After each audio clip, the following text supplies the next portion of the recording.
Candid dusting powder. Candid dusting powder redness, irritation, sweat rash और fungal infection जैसे 4 skin problems का एक expert solution. अब रहो अनस्टॉपेबल कैंडिड डस्टिंग पाउडर के साथ। मेरा नाम चाहत शर्मा एडवोकेट है, बदायूं प्रैक्टिस कर रहा हूँ। हमारे यहाँ पे साथ ही मुसलमान अधिवक्ता भी खड़े हुए हैं। आप उनसे पूछिएगा क्या राम मंदिर से किसी को दिक्कत है? किसी को कोई दिक्कत नहीं है, किसी दिक्कत नहीं हुई, सबने स्वीकार किया। लेकिन जो सुप्रीम कोर्ट के जज हैं, सुप्रीम कोर्ट के जज ने राम मंदिर के पक्ष में निर्णय दिया। क्या जरूरत थी राम मंदिर के पक्ष में निर्णय देने के बाद उन्हें राज्यसभा सांसद से नवाजा गया था? क्या आवश्यकता आन पड़ी थी? जो आदमी इतनी बड़ी संस्था का मालिक हो जाए उसके लिए क्या जरूरत थी? निर्णय देते अपने घर बैठते। अरे क्या आपने इनाम दिया था क्या उनके लिए? हम लोग जो हैं, हम लोग एक सबके लिए बराबर समझते हैं, हिंदू मुसलमान। यहाँ हमारे साथी अधिवक्ता खड़े हैं, किसी को दिक्कत है बताओ? आप किसी को दिक्कत है यहाँ पे? मैं सीधा एलिगेशन लगा रहा हूँ, प्रधानमंत्री पे लगा रहा हूँ, सीधा कह रहा हूँ मैं क्या आवश्यकता थी राज्यसभा से नवाजने की? जो व्यक्ति इतने बड़े पद पे रह गया हो, इतनी बड़ी संस्था का मालिक रह गया हो, उसके लिए उन्होंने निष्पक्ष निर्णय दिया, देश में शांति माहौल रहा। सभा और जैसे आप जो बात कह रहे हो, आप आरोप लगा रहे हो जी, तो इसका जवाब ऐसे देते हैं कि पहले भी जज जो है राज्यसभा या राज्यपाल बनते नहीं, वो रहे हैं, वो बात ठीक है, हम उसके लिए नहीं कह रहे हैं। लेकिन जो व्यक्ति तुरंत आप जो है निर्णय दे रहे हैं, निर्णय देने के बाद आप जो है राज्यसभा सांसद से नवाज रहे हैं, ये थोड़ा नहीं मतलब जो है समझ में आता है पब्लिक के लिए। हमारे जो मुसलमान साथी हैं, अधिवक्ता हैं, उन्हें कोई दिक्कत नहीं है। यहाँ पे आप बदायूं में देखिए, सब लोग कार्य कर रहे हैं, शांति से कर रहे हैं। आज तक कोई नहीं, कोई सब जानबूझ के। अच्छा, हम आपका फिलहाल भाई साहब, जनता ने, युवा ने, किसान ने, नौजवान ने, बेरोजगार महिलाओं ने, बुजुर्गों, सब ने मन बना लिया है इस बीजेपी सरकार को हटाओ और देश को बचाओ।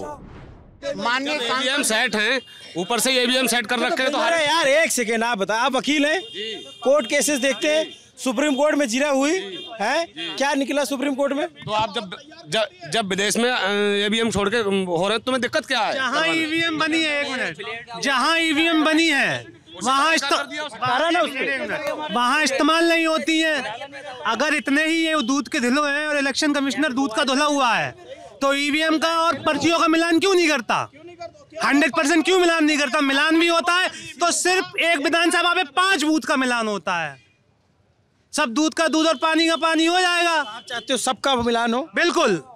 आप वकील साहब चाहते हैं मिलान हो। इतना बड़ा नेता माननीय प्रधानमंत्री जी रोड शो कर रहे हैं बरेली माँ के। आज कल कल्याण सिंह आ रहे हैं, कल योगी जी आए थे, परसों मुख्यमंत्री अमित शाह जी आए थे, प्रधानमंत्री आए। इनको अगर डर नहीं सता रहा है, अगर ये काम करते, जनता के बीच में आते, तो इनको आने की जरूरत नहीं पड़ती। एक चीज और जो अभी एक मिनट भाई लोग जो इलेक्शन कमिश्नर की जो अभी इलेक्शन कमिश्नर की अभी जो नियुक्ति हुई थी, उनमें मेजॉरिटी किसकी है? प्रधानमंत्री होगा, प्रधानमंत्री का केंद्रीय गृह मंत्री होगा और एक विपक्ष का होगा। तो मेजॉरिटी किसकी हुई? 3 में 2:1 हो गया। 2 उनके रहेंगे, 1 उनका रहेगा। तो इलेक्शन कमिश्नर किसका बनेगा? बताइए आप मुझे। सीजीआई को क्यों नहीं रखा उसमें पैनल में? सीजीआई को क्यों हटा दिया? इसको लेकर के निष्पक्ष चुनाव कहाँ हो रहा है? इसको लेकर के सीजीआई के कोर्ट में मसला, ये कोर्ट में मसला है, सुप्रीम कोर्ट में इस पे चल रहा है। सुप्रीम कोर्ट भी कहीं ना कहीं दबाव में है। किसके? सरकार का दबाव है, सरकार का दबाव है। यहाँ आपकी कोर्ट में चाहता हूँ आपके मंच से, आपकी कोर्ट में होता है दबाव? बिल्कुल होता है। क्या बात? इस सरकार का कहीं ना कहीं हर जगह दबाव में है, अधिकारी भी दबाव में है, सब दबाव में है। तो जजेस आत्महत्या क्यों कर रहे हैं? अगर दबाव नहीं होता तो जजेस आत्महत्या क्यों कर रहे हैं? कौन कर रहा है? हमारे यहाँ जोसा राय मजिस्ट्रेट थी, उन्होंने फांसी यहाँ लगाई थी। ये सरकार का दबाव था कि हमारे मुकदमे निपटाओ। ये तो आप लोगों का आरोप है, अभी कोर्ट में कुछ साबित हुआ है क्या इस पे? भाई आप तो जब तक आप वकील है ना, अरे मैं कह रहा आप वकील है ना, आप जानते हैं जब तक कोई आरोप साबित ना हो तब तक कोई व्यक्ति दोषी नहीं होता। तो हम तो आरोपी कहेंगे ना। कोई मुकदमा हुआ इस पे? कोई मुकदमा हुआ? जांच चल रही है। तो जानकारी ले अपने हिसाब से हो जाएगी, उन्हीं की मशीनरी है, उन्हीं की वो है। जांच में भी कुछ खुल के नहीं आएगा।